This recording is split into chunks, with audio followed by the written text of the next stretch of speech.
हजरात गिरामी,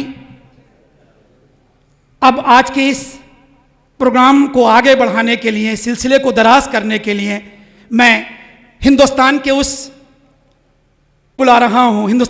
नाजिम को बुला रहा हूँ जिसने संभल का नाम पूरे हिंदुस्तान में रोशन किया, मुद्दतों निज़ामत के मैदान में सरगर्दा रहे। मेरी मुराद अलहाज रिजवान मसरूर साहिब से है। तशरीफ़ लाएं और आगे के प्रोग्राम को बिलतरतीब चलाएं। अलहाज रिजवान मसरूर साहिब संभल। बिस्मिल्लाहिर्रहमानिर्रहीम। सुनहरी शबनमी सपनों के साए में बसर कर लें, सुनहरी शबनमी सपनों के साए में बसर कर लें, चलो इस शाम को फूलों के साए में बसर कर लें। भजन मीरा के हों या मीर की गज़लों की खुशबू हो, मोहब्बत के हसी लम्हों के साए में बसर कर लें। सदर वक़ार मोहतरम मुशफ़िक़ साहब, हमारे शहर की हरदी लजीज शख्सियत ज़हीर अनवर एडवोकेट साहब, दोस्तों और बुज़ुर्गों, कन्वीनर मशायरा ने मुझे आज डॉक्टर अम्बेडकर, तालीम और आइन इस हवाले से 2 मिनट बोलने के लिए हुक्म दिया है। डॉक्टर अम्बेडकर के सिलसिले में बोलने के लिए मुझे अपने उस्ताद मोहतरम डॉक्टर नसीमुज़्ज़फ़र साहब की वो हिदायत याद आती है कि कभी भी मशायरा और नस्र का बहुत देर मुतहम्मिल नहीं हुआ करता, इसलिए बहुत मुख्तसर सी बात करनी चाहिए। तो मैं डॉक्टर अम्बेडकर के सिर्फ 2 फ़िक्रे आपको तक पहुंचाता हूं। पहला फ़िक्रा कि तालीम हासिल करना हर हिंदुस्तानी का पैदाइशी हक़ है। शायद ये कॉलेजेस, यूनिवर्सिटी इसीलिए कायम किए गए कि हर हिंदुस्तानी को उसका हक़ मिल सके, लेकिन आज हालात बहुत दूसरे हैं। तालीम इस कदर महंगी होती जा रही है कि लगता है कि तालीम हासिल करना सिर्फ अमीरों का हक़ रह गया है। काश डॉक्टर अम्बेडकर और उनके रफ़क़ा ने आइन बनाते वक्त इसमें एक दफ़ा ये रखी होती कि सरकारों में और हुकूमतों में सिर्फ पढ़े लिखे लोग शामिल होंगे, तो शायद डॉक्टर अम्बेडकर का ये ख्वाब चकनाचूर नहीं होता। आज अब तो बहुत सुधार हुआ है, लेकिन अब से 25-30 साल पहले सरकारों में हालात तालीम के एतबार से बहुत गलत थे।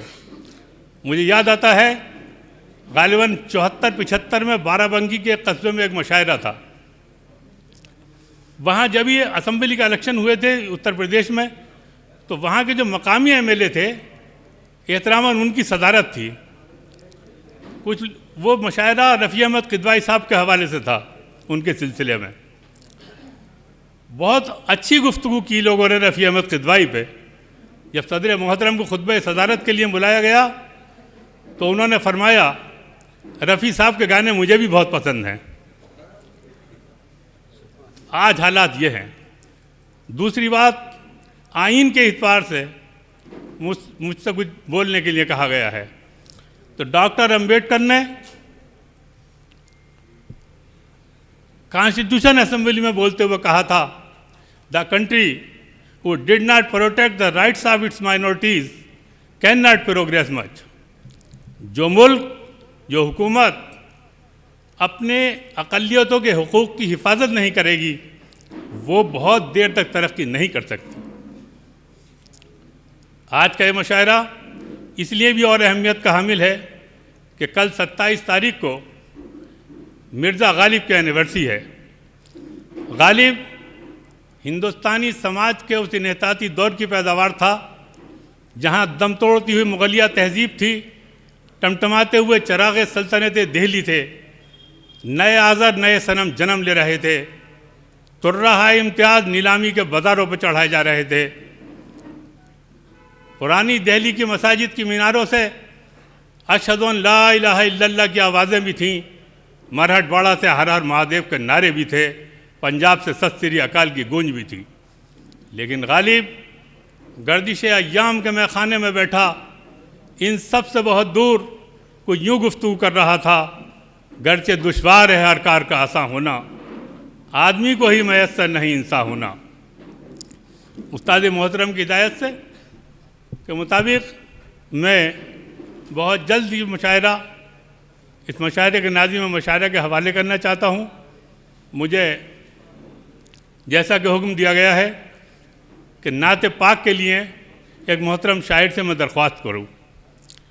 नाते पाक किसी भी शायर ने बहुत ही एहतियात से नात कहने में काम लिया है।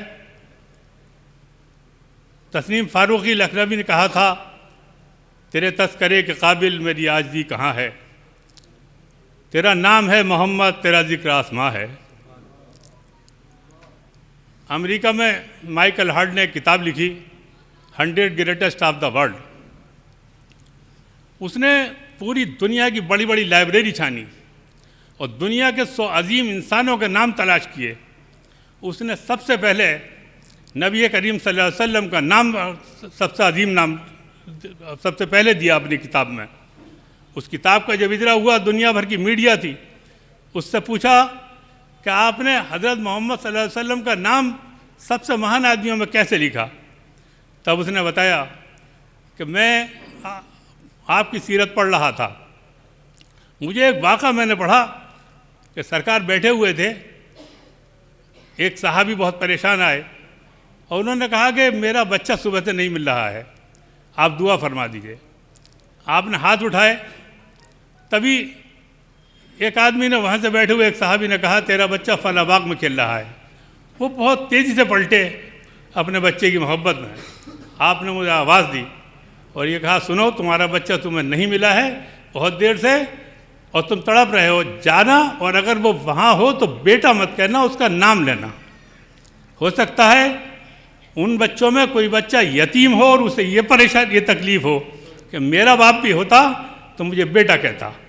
तो बस उसने लिखा है कि मैंने जब समझ लिया कि जो एक यतीम बच्चे का इतना ख्याल रखे, उससे बड़ा दुनिया में आदमी नहीं हो सकता।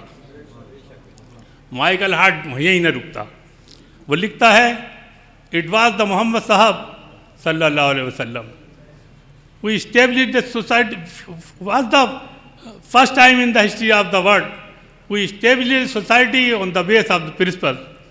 वो पहले आदमी थे जिन्होंने उसूलों की बुनियाद पर। तो मैं नाते सरवर कायनात के लिए मुझे याद आते हैं महेंद्र सिंह अश्क के शेर, इनायतों के ख़जाने लुटाने वाले हैं, वो तपती रेत को दरिया बनाने वाले हैं, फरिश्तों और हमारे करीब आ जाओ, हमें एक नाते मोहम्मद सुनाने वाले हैं।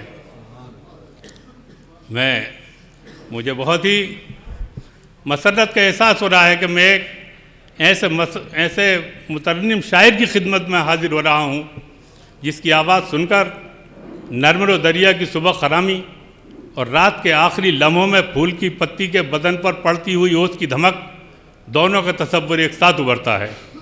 उनकी आवाज़ सुनकर बाग में कोयल बोलने लगती है, पगडंडियों पर मोर नाचने लगते हैं, छप्परों पर कद्दू की सूखी बेलें सरसब्ज़ और शादाब होने लगती हैं। इंतहाई एहतराम से मैं महेंद्र सिंह अश्क के ही शेर से उनकी खिदमत, जनाब शरफनान पारवी की खिदमत में हर्फ इल्तिमास लेकर हाजिर हो रहा हूँ कि बहुत दिनों से इधर खुशबुएँ नहीं आईं, बहुत दिनों से इधर खुशबुएँ नहीं आईं, नबी का जिक्र हवाओं से करके देखते हैं।